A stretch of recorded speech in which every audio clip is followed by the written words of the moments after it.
Pablo Escobar a créé l'industrie de la cocaïne. Il a mis au point un réseau de distribution qui lui a permis d'amasser plusieurs millions de dollars. Sa survie dépendait de la terreur qu'il savait inspirer. Il a ainsi fait des choses abominables.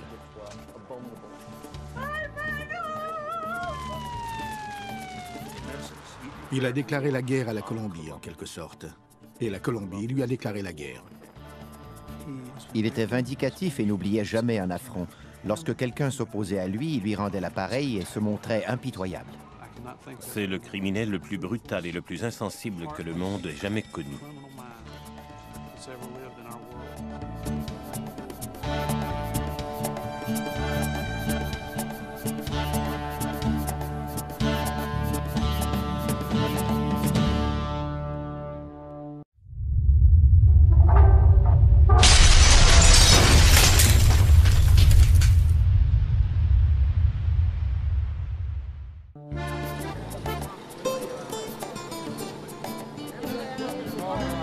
Au printemps 2002, une foule se rassemble devant une église de Medellín, en Colombie.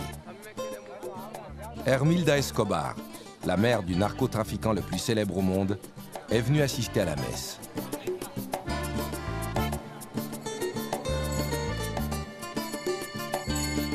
Es una costumbre desde que murió. El 2 de cada mes se le manda a celebrar su misa aquí con la asistencia de todas las maestras jubiladas. Hermilda Escobar croit ainsi rendre un hommage mérité à son fils Pablo, qui est toujours considéré comme un héros à Medellín.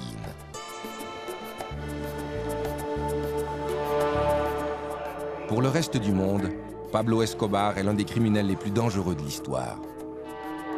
L'initiateur du trafic de la cocaïne, un pionnier dont l'héritage de violence et de corruption est toujours présent 10 ans après sa mort. Il a fait preuve d'une brutalité et d'une cruauté incomparables. Mais le terrorisme pratiqué par Escobar n'était pas nouveau en Colombie. Il existait bien avant sa naissance.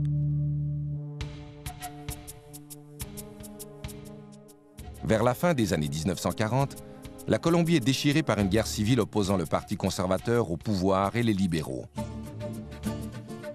Cette violence donne naissance à un groupe de hors-la-loi connu sous le nom de banditos. Ces gens n'ont de loyauté qu'envers eux-mêmes. Ils viennent des régions rurales et pauvres, et ils terrorisent les citoyens des classes aisées.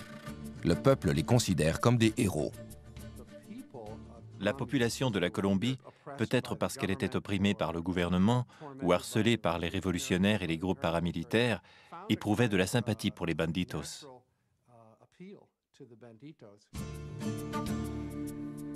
Ces hommes sont une source d'inspiration pour le jeune Pablo Emilio Escobar Gaviria. Pablo est né le 1er décembre 1949. Il est le troisième des 7 enfants d'Abel de Jesus et de Hermilda Escobar. La famille vit dans la communauté agricole de Rio Negro, à 40 km de la ville de Medellín. Le père est agriculteur et la mère est enseignante. Elle venait d'une famille peu fortunée, mais elle était instruite. Elle avait réussi à faire des études au coût de nombreux efforts et elle voulait partager ses connaissances avec les autres. Mon père était propriétaire et éleveur de bétail à Rio Negro. Ses employés et lui se levaient à 4 heures chaque matin pour traire les vaches afin de produire du fromage, du beurre et du lait qu'ils vendaient ensuite au village. Abel et Hermilda se marient le 4 mars 1946. Pablo naît 3 ans plus tard et il attire immédiatement l'attention de son entourage.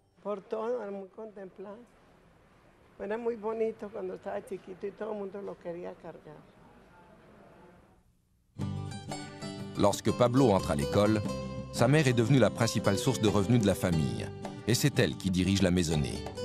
Elle enseigne à ses enfants la valeur de l'éducation et la charité. Elle était une bonne mère, une mère traditionnelle. Pablo, ainsi que ses frères et sœurs, étaient beaucoup plus attachés à elle qu'à leur père Abel. Nos parents nous ont tous deux donné de précieux enseignements. Ils nous ont appris à travailler très fort et surtout, ils nous ont appris à tenir parole. Escobar se plaisait souvent à dire qu'il avait vécu son enfance dans la pauvreté, mais c'était faux. Il appartenait à la classe moyenne et sa famille survivait sans difficulté. Les Escobar se déplacent d'un village à l'autre, là où la mère de Pablo peut trouver du travail comme enseignante. Quel que soit l'endroit où vit la famille, elle n'est jamais à l'abri de la violence qui sévit dans le pays. Nous avons beaucoup souffert, car ma mère enseignait dans une école subventionnée par le Parti conservateur. Un jour, des rebelles du Parti libéral sont venus. Ils ont incendié l'école et ils ont tenté de nous tuer, ma mère et nous. Mais l'armée est venue et nous a sauvés. Pablo a grandi à une époque où la violence était omniprésente en Colombie. Sa mère suppliait le ciel de l'épargner et promettait de construire une chapelle à la Sainte Vierge s'il avait la vie sauve.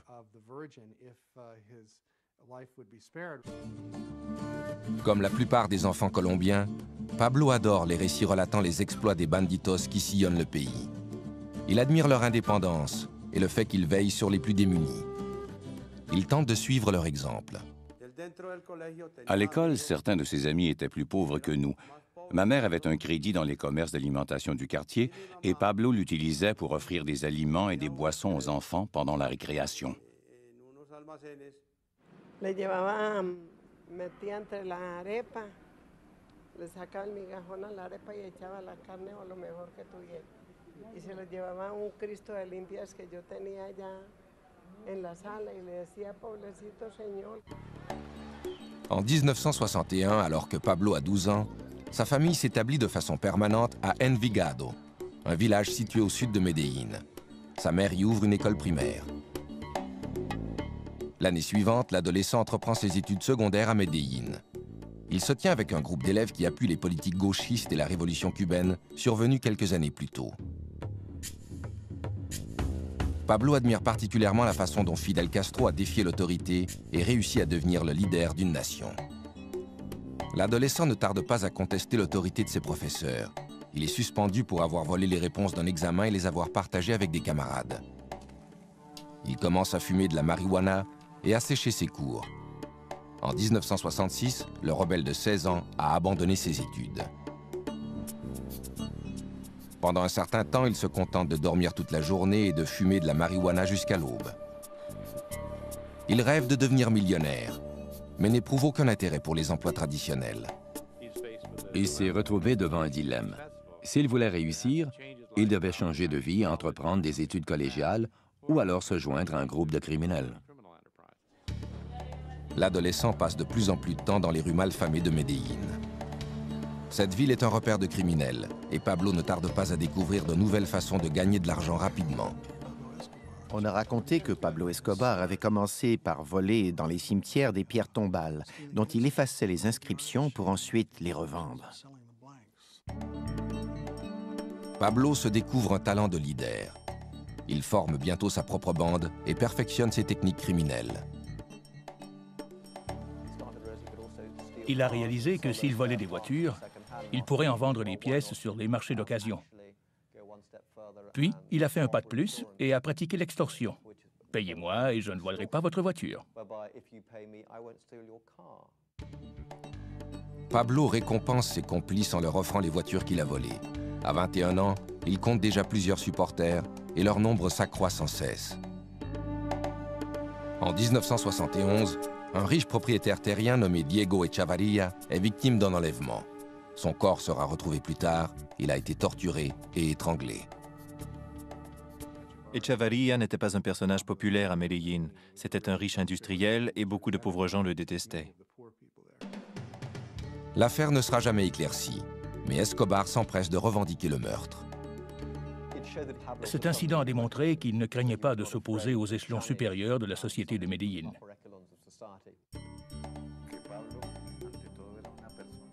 Pablo était un être très charismatique. Il avait beaucoup d'assurance et il était extrêmement convaincant.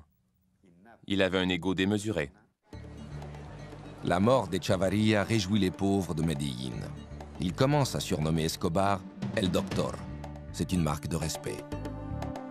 Pendant que la réputation d'Escobar s'étend en Colombie, un changement social important se produit aux États-Unis. Au cours des années 60, la marijuana a été très populaire chez les jeunes Américains. Mais la génération du moi des années 70 recherche une drogue plus dure et plus stimulante. La cocaïne devient rapidement la drogue de l'heure en Amérique. Elle permettra bientôt à Pablo Escobar d'édifier son empire criminel.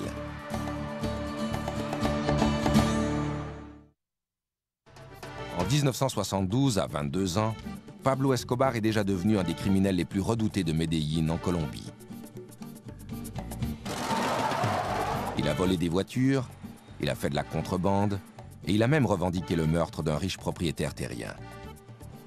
Il est maintenant prêt à étendre ses activités au-delà de Medellín.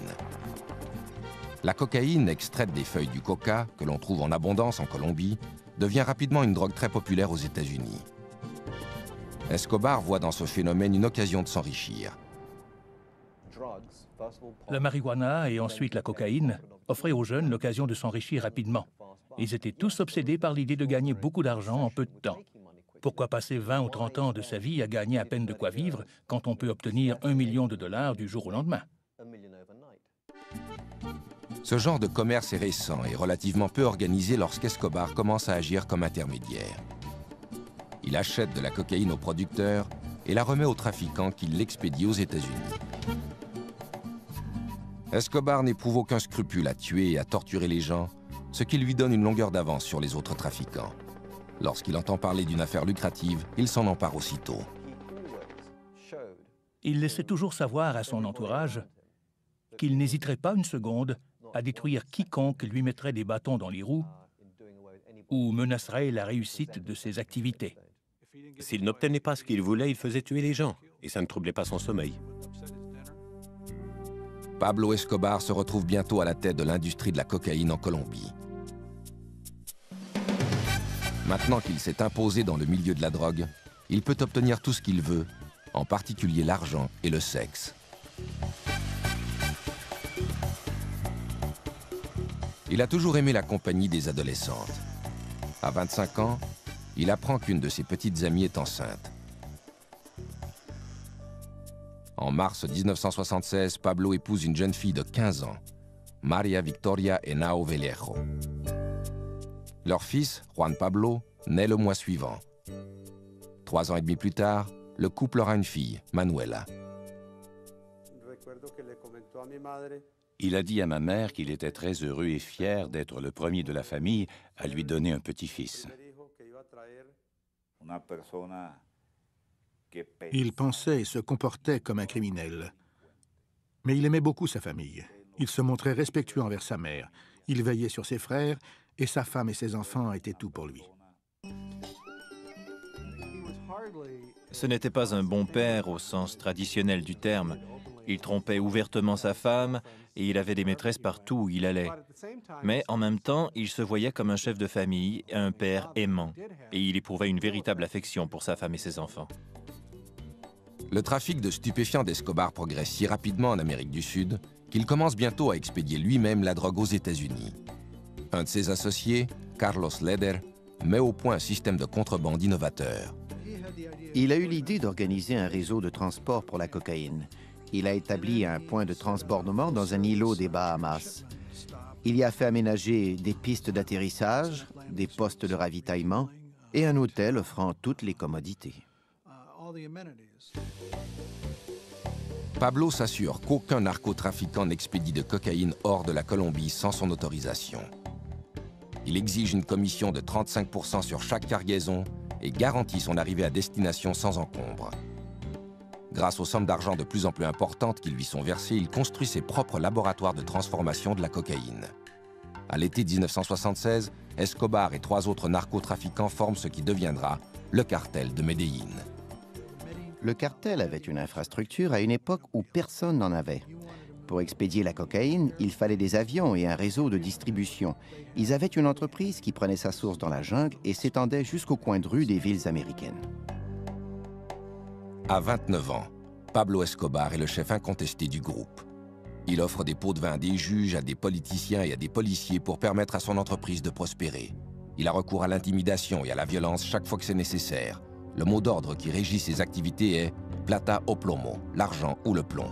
Tu acceptes l'argent ou tu meurs. Et dans presque tous les cas, plata o plomo, les gens choisissaient l'argent. C'est le propre de la nature humaine. Escobar consacre toutes ses énergies à son empire. Contrairement à ceux qui travaillent pour lui, il consomme rarement la poudre blanche dont il fait le commerce. Il avait la réputation de consommer très peu de cocaïne. Il avait tendance à traiter avec mépris les gens qui avaient une dépendance à cette drogue. En 1979, le cartel de Medellín contrôle plus de 80% de l'industrie américaine de la cocaïne, évaluée à plusieurs milliards de dollars. Pablo Escobar est maintenant un homme très riche. Il se fait construire une propriété de 63 millions de dollars, appelée Hacienda Los Napoles, à 130 km à l'est de Medellín. Le petit avion qui a été utilisé pour expédier sa première cargaison de cocaïne est exhibé fièrement à l'entrée du domaine de 3000 hectares. L'immense propriété comprend 20 lacs artificiels, une piste d'atterrissage, un héliport, 6 piscines et un jardin zoologique peuplé d'animaux exotiques. Il ne savait pas quoi faire avec son argent, alors il a aménagé un immense jardin zoologique peuplé de centaines d'animaux comme des éléphants, des rhinocéros et des girafes. Pablo a fait des efforts pour partager son opulence avec le peuple. Les gens venaient en autobus de Medellín pour visiter sa propriété. Conscient que sa réputation de criminel grandit, Escobar commence à se comparer à d'autres hors-la-loi légendaires. Il achète une berline criblée de balles des années 30 et affirme qu'elle a appartenu à Bonnie et Clyde. Il lui arrive même parfois de se costumer comme son héros, le révolutionnaire mexicain Pancho Villa. Pablo était fasciné par ce rebelle latino qui avait osé s'attaquer aux Nord-Américains.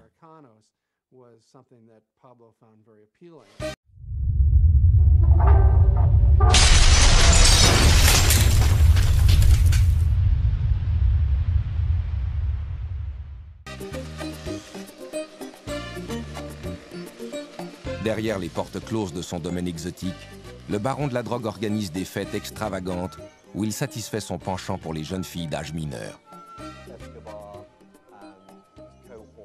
Escobar et ses supporters ramassaient des écolières dans les rues d'Envigado après la classe et il les invitait à les accompagner. Si par la suite ces jeunes filles faisaient des problèmes parce qu'elles se plaignaient à la police ou à leurs parents, ou qu'elles risquaient d'en avoir trop vu, elles étaient éliminées sans aucun scrupule.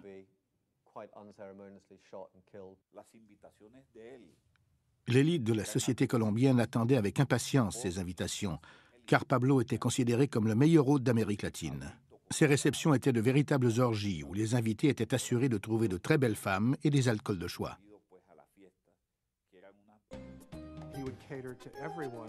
Il offrait de quoi satisfaire tous les goûts, légitimes ou non. De la drogue et aussi de très jeunes filles. Il y avait des concours sexuels très bizarres, ainsi que des jeux érotiques. Parfois, Escobar ordonne aux jeunes filles de se dévêtir et de grimper à un arbre pendant que les invités contemplent le spectacle. Il organise aussi des concours. La jeune fille qui court le plus vite repart avec une voiture toute neuve. La femme de Pablo, Maria, connaît l'existence de ces rencontres à caractère sexuel, mais elle accepte de fermer les yeux afin de rester mariée à l'un des hommes les plus riches de la Colombie. De plus, Pablo est un père dévoué à ses enfants. Un jour, alors que Manuela avait 2 ans, son garde du corps lui a offert de la porter, de la changer et de partager avec lui les tâches quotidiennes. Pablo a refusé tout net. Il a dit que le jour où il ne pourrait plus s'occuper de son enfant, il ne serait plus Pablo Escobar. Escobar veut être considéré comme un grand homme. Il distribue plusieurs millions de dollars pour venir en aide aux pauvres. Il construit des routes, des terrains de soccer et même un complexe de logements sociaux, le Barrio Pablo Escobar. Pablo n'aimait pas voir souffrir les gens.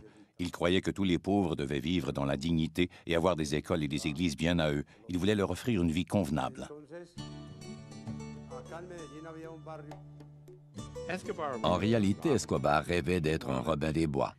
Il voulait que la population l'appuie. Il voulait devenir le héros de la classe ouvrière et des paysans. Désireux d'améliorer son image, Escobar se présente au Congrès colombien en 1982. Il était tout puissant dans le milieu criminel. Il a commencé à chercher des moyens de légitimer son industrie tout en augmentant son pouvoir personnel. Le criminel de 32 ans est élu substitut au Congrès, ce qui lui permet de remplacer un membre durant son absence. Escobar considère cette nomination comme une preuve de l'affection que lui porte son peuple. Il ne pensait pas être tellement différent des autres politiciens, dont plusieurs acceptaient déjà son argent. Il ne croyait pas être pire que certains d'entre eux.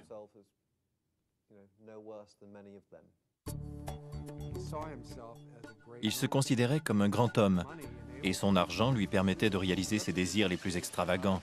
Après avoir rêvé d'un parc d'animaux exotiques et de très jeunes filles, il a rêvé de devenir président de la Colombie. Escobar ne tarde pas à découvrir que sa popularité ne s'étend pas jusqu'à la capitale du pays, Bogota. Le candidat présidentiel Luis Galán dénonce les liens qu'Escobar entretient avec le trafic de la cocaïne. Et le ministre de la Justice, Rodrigo Lara Bonilla, entreprend de mettre un terme aux contributions électorales liées au commerce de la drogue. En janvier 1984, Escobar est expulsé du Congrès. Sa carrière politique est terminée, mais il n'a pas l'intention de s'éclipser discrètement.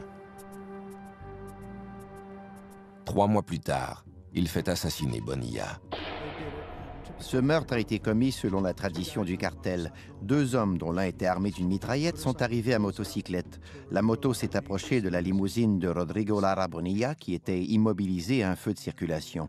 Le type assis à l'arrière a sorti son arme, il a fracassé la glace de la voiture et lui a fait exploser le crâne. Les gens ont réalisé que cet homme venait de tuer un membre du cabinet.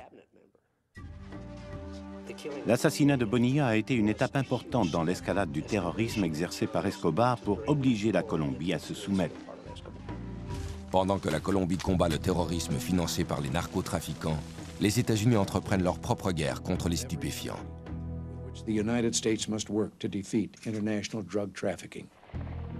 Escobar devra bientôt affronter une nouvelle menace, à laquelle il réagira par une série d'attentats brutaux.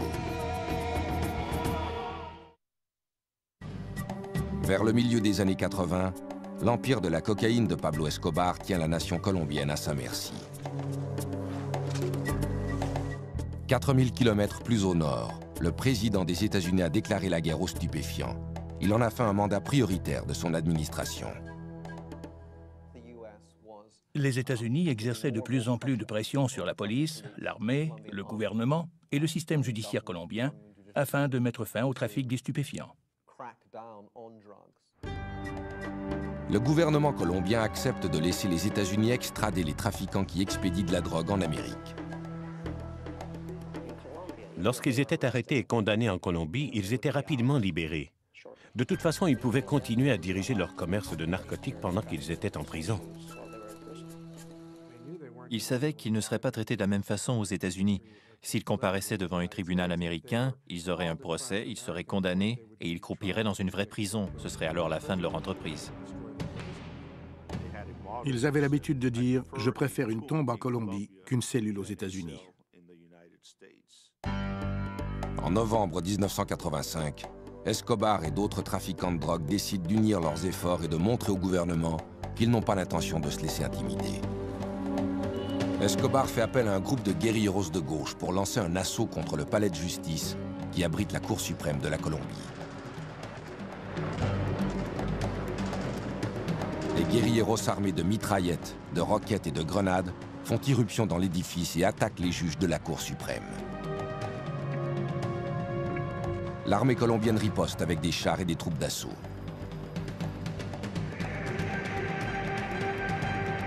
Au cours du siège, qui dure toute une journée, 97 personnes sont tuées, dont 11 des 24 juges de la Cour suprême.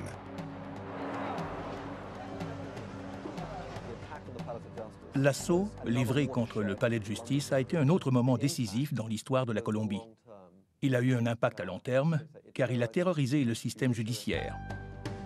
Il l'a privé de plusieurs magistrats qui étaient de bons hommes, courageux et dotés d'un sens moral. Les guérilleros détruisent en outre les documents d'extradition.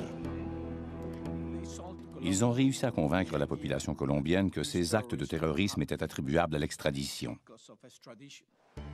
L'année suivante, la Cour suprême de la Colombie annule le traité autorisant l'extradition. Mais quelques jours plus tard, le traité est rétabli par le nouveau président de la Colombie, Virgilio Barco. Pablo Escobar craint à nouveau d'être déporté aux États-Unis. Il se fait construire des refuges un peu partout en Colombie. il parvient à devancer les représentants de la loi grâce aux informations que lui fournissent les hauts fonctionnaires qu'il soudoie et les paysans qui lui restent fidèles. Ils alertaient Escobar aussitôt qu'ils apercevaient un hélicoptère ou qu'ils voyaient s'approcher un véhicule de police, ce qui lui donnait tout le temps voulu pour prendre la fuite.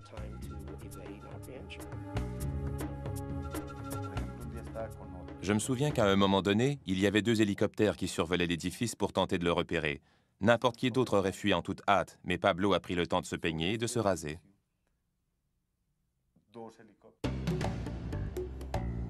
En 1989, alors qu'il est en fuite depuis plus de 3 ans, Escobar tente de conclure une entente avec le gouvernement colombien.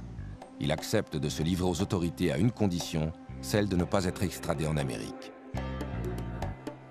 Le gouvernement refuse. Pablo n'apprécie pas cette réponse. Le 18 août, le candidat favori de la campagne présidentielle, Luis Galán, doit prononcer un discours à l'occasion d'une assemblée électorale.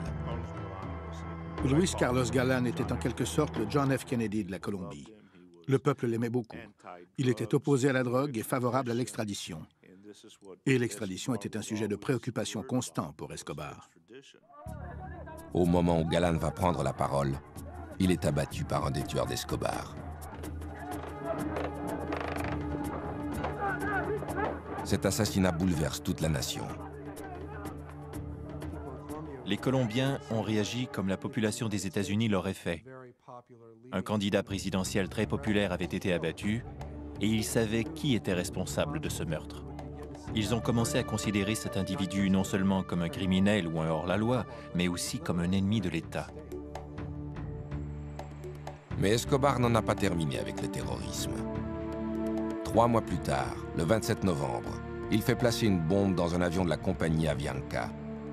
Le successeur de Luis Galán, le candidat présidentiel César Gaviria, doit voyager à bord de cet appareil. 3 minutes après le décollage de Bogota, l'avion explose, tuant les 107 personnes qui se trouvent à bord.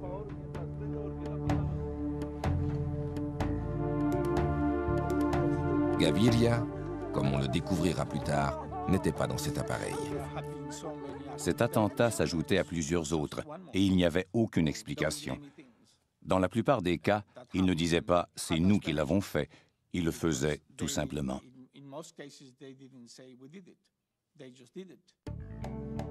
Pablo Escobar était peut-être un monstre de plusieurs façons, mais il n'était pas stupide et il n'était pas fou. Il ne faisait jamais rien sans raison.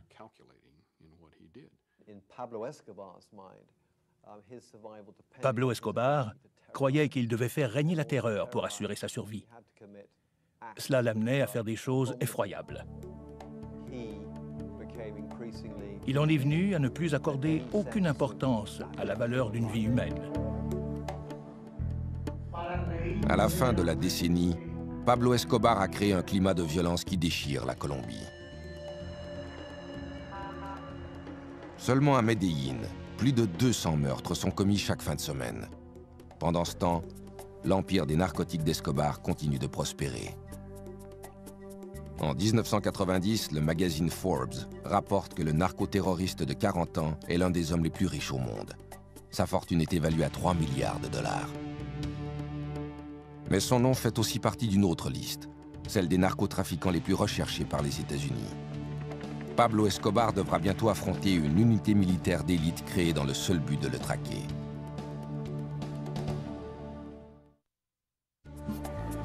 En 1990, le narcotrafiquant milliardaire Pablo Escobar est devenu l'homme le plus redouté de la Colombie et le criminel le plus célèbre au monde. Pour tenter de mettre un terme à ses activités, le gouvernement colombien forme une équipe d'intervention spéciale connue sous le nom de Bloc de recherche. Cette équipe se voit confier la mission de capturer Escobar. Elle était organisée par le gouvernement colombien et regroupait les meilleurs policiers des groupes d'élite, des représentants de l'armée et des services secrets, ainsi que des enquêteurs du ministère public. Le bloc de recherche bénéficie également d'un appui de taille, une équipe d'experts en surveillance venue des États-Unis. Ils survolaient la région dans des petits appareils qui ressemblaient à des avions privés Beechcraft, mais qui étaient en réalité des avions espions de 50 millions de dollars. Des antennes et des dispositifs d'écoute leur permettaient de détecter toutes les communications électroniques échangées dans la région. L'équipe de surveillance est souvent horrifiée par la brutalité d'Escobar, qui se manifeste même pendant ses appels téléphoniques à sa famille. Au cours d'une conversation qui a été interceptée, il parlait à sa femme et il lui disait combien il l'aimait, pendant qu'à l'arrière, on entendait un individu hurler. Il essayait sans succès de couvrir le combiné et il criait « Mettez-lui quelque chose sur la bouche ». Puis il continuait de dire à sa femme combien elle lui manquait. Escobar ne reste jamais longtemps au même endroit. Mais lorsque la police colombienne et le bloc de recherche tuent certains de ses associés, le baron de la drogue comprend qu'il ne pourra leur échapper indéfiniment. Il élabore alors un plan. 3 semaines après l'entrée en fonction du nouveau président César Gaviria, en août 1990, les acolytes d'Escobar kidnappent des membres de certaines familles fortunées de la Colombie. Pablo espère que ces familles exigeront que le gouvernement mette fin à l'extradition, ce qui lui éviterait d'être envoyé aux États-Unis pour y subir son procès. Il a enlevé des enfants et menacé de les tuer. Il espérait que certains membres en vue de ces familles, qui avaient déjà été présidents ou leaders politiques, fassent pression sur le gouvernement pour que leurs héritiers puissent être libérés sains et saufs. Le stratagème d'Escobar porte fruit. Pour mettre fin aux enlèvements, le gouvernement déclare l'extradition illégale. Assuré désormais de ne plus être extradé aux États-Unis, Escobar se rend aux autorités le 19 juin 1991. Il a conclu une entente avec César Gaviria, la plus avantageuse de tous les temps pour un criminel. Il a accepté de reconnaître sa culpabilité à un crime relativement mineur. En échange de cet aveu, tous les crimes qu'il avait commis par le passé lui seraient pardonnés. Nous avons tenté de lui démontrer que s'il décidait d'avouer certains crimes, il allait se retrouver en prison, en sécurité. Nous avons sous-estimé le degré de corruption et d'intimidation dont Escobar était capable. Le gouvernement colombien et César Gaviria ont fait la manchette des quotidiens américains en annonçant qu'ils avaient arrêté Pablo Escobar. Ils n'ont cependant pas précisé que la prison avait été construite selon les spécifications d'Escobar et qu'il avait lui-même choisi ses gardiens ainsi que les prisonniers qui allaient l'accompagner. La prison, appelée la cathédrale, est construite à flanc de montagne, dans le paysage verdoyant d'Envigado, à proximité des amis et de la famille d'Escobar. À son arrivée, le complexe ressemble davantage à un club sportif qu'à une prison. Il y a fait aménager un terrain de soccer et il a fait construire une discothèque où il accueillait des amis et des femmes pour faire la fête. C'était une farce monumentale. Le plus incroyable, c'est que la police nationale colombienne, dont faisait partie le bloc de recherche du colonel Martinez, n'était pas autorisée à s'approcher à moins de 20 km de la prison.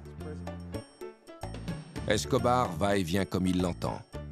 Il assiste à des matchs de soccer à Medellín et fréquente les boîtes de nuit d'Envigado. La femme et les enfants d'Escobar lui rendent visite régulièrement. La cathédrale leur offre tous les conforts du foyer, y compris une maisonnette construite expressément pour sa fille de 11 ans, Manuela. La sentence d'emprisonnement prononcée contre Escobar est une plaisanterie. Mais le gouvernement a réussi à rassurer la population. Il lui a donné ce qu'elle réclame, la fin de la terreur. Jusqu'à un certain point, Gaviria a réalisé le vœu le plus cher des Colombiens en mettant un terme à ce cycle de violence. Pendant toute son incarcération, Escobar continue de diriger son entreprise de trafic de cocaïne évaluée à plusieurs milliards de dollars. Et il est plus impitoyable que jamais. Il a entendu dire que des membres du cartel de Medellín profitaient du fait qu'il n'était pas constamment en liberté pour le voler.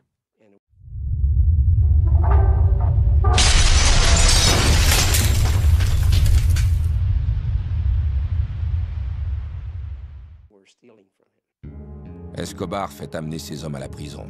Il les torture en leur perforant les genoux et en leur arrachant les ongles, puis il les tue. Cette fois, Escobar est allé trop loin. Quand la nouvelle de ces meurtres brutaux se répand, les autorités gouvernementales ne peuvent plus ignorer les gestes posés par Escobar.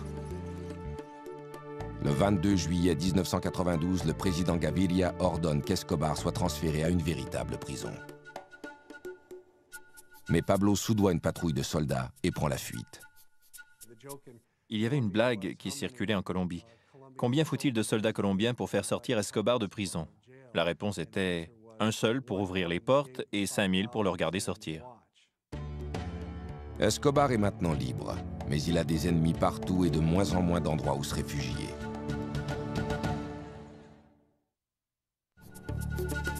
En juillet 1992, Pablo Escobar, âgé de 42 ans, est en cavale après s'être évadé de la prison La Cathédrale.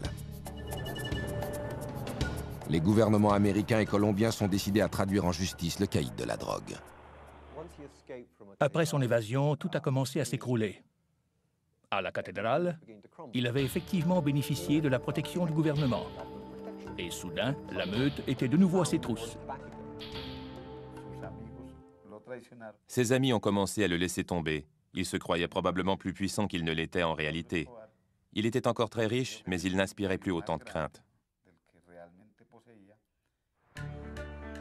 Escobar tente fébrilement de négocier une nouvelle entente avec le gouvernement. César Gaviria, en collaboration avec le gouvernement des États-Unis, je crois, avait décidé de refuser désormais toute négociation avec Pablo Escobar. Il voulait le traquer et le tuer. Par le passé, Escobar a eu recours au terrorisme pour convaincre le gouvernement de satisfaire à ses exigences. Il décide d'utiliser à nouveau cette tactique. Le 30 janvier 1993, il dépose une bombe dans un véhicule garé près d'une librairie, dans une rue très fréquentée de Bogota. La bombe explose alors que le commerce est rempli d'enfants et de parents venus acheter du matériel scolaire. L'explosion fait 21 morts et plus de 70 blessés. Aucune des victimes n'était liée au commerce des stupéfiants. C'était une bombe sensible précise qu'il avait décidé de faire exploser pour livrer un message au gouvernement de la Colombie.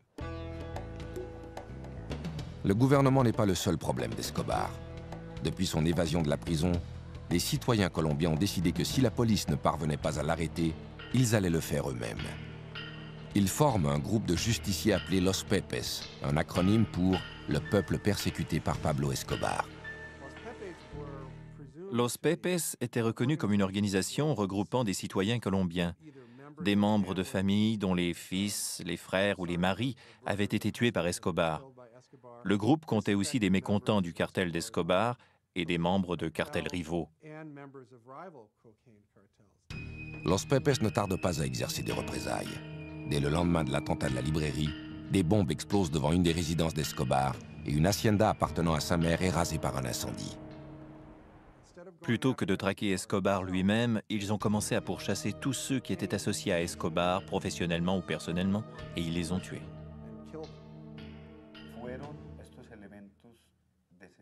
Pablo a commencé à douter de sa propre sécurité. Ils ont nui à ses gains financiers, ils ont touché ses proches. Et surtout, ils ont miné son moral en attaquant les symboles qui lui tenaient le plus à cœur. Ils ont utilisé contre lui ses propres techniques. Ils ont traqué sa famille et tué beaucoup de gens. Ils ont brûlé des ranchs et tué ses chevaux évalués à plusieurs millions de dollars. L'ennemi numéro 1 de la Colombie se fait rendre la monnaie de sa pièce. De moins en moins de gens étaient prêts à lui venir en aide pour lui permettre de déjouer les autorités. Par conséquent, il devait se déplacer de plus en plus fréquemment d'une cachette à l'autre. Je pense qu'il s'est rendu compte que plus personne ne voulait l'aider, qu'il n'avait plus de temps, plus de refuge, et que la chance l'avait abandonné.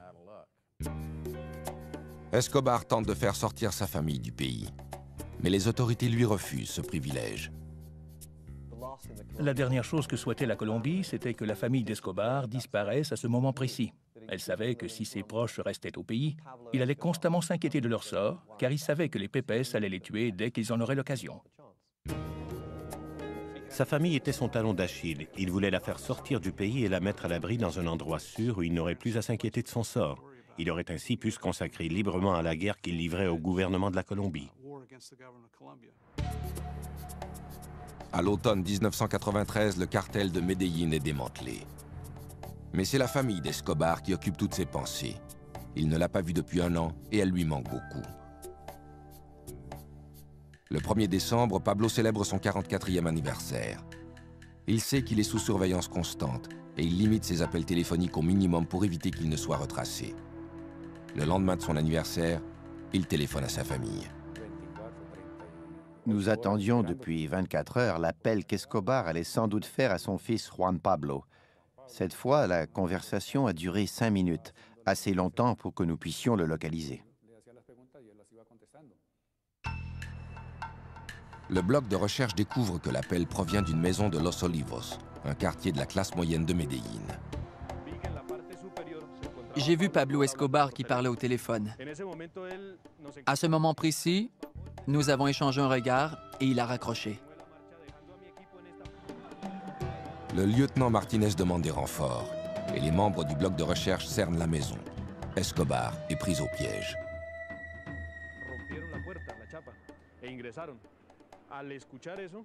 Ils ont enfoncé la porte et pénétré dans la maison. Le garde du corps de Pablo, El Limón, est alors apparu à la fenêtre là-haut et il est sorti en faisant feu sur les policiers. Il a été touché, il est tombé sur le sol. Escobar est sorti par la fenêtre avec une arme dans chaque main. Il tira à l'intérieur et à l'extérieur en hurlant des injures à la police. Il a retiré ses pantoufles et sauté sur le toit. Nos balles l'ont atteint alors qu'il tentait de se relever.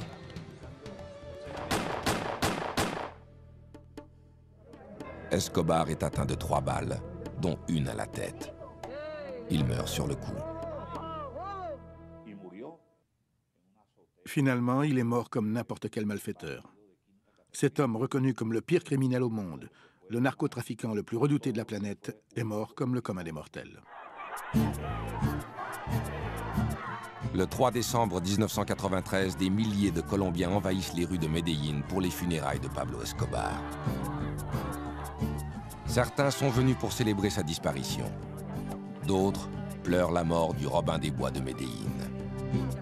Le dernier et le plus impitoyable des banditos n'est plus.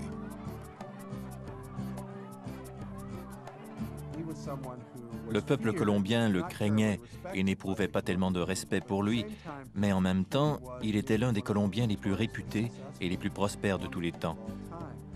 Quand il a finalement été traqué et tué, je crois que la fierté nationale s'en est un peu ressentie. Demandez aux chauffeurs de taxi, allez dans les quartiers modestes et parlez-leur de l'image que Pablo a laissée à Medellín. Ils vous diront tous que c'est une excellente image, très positive.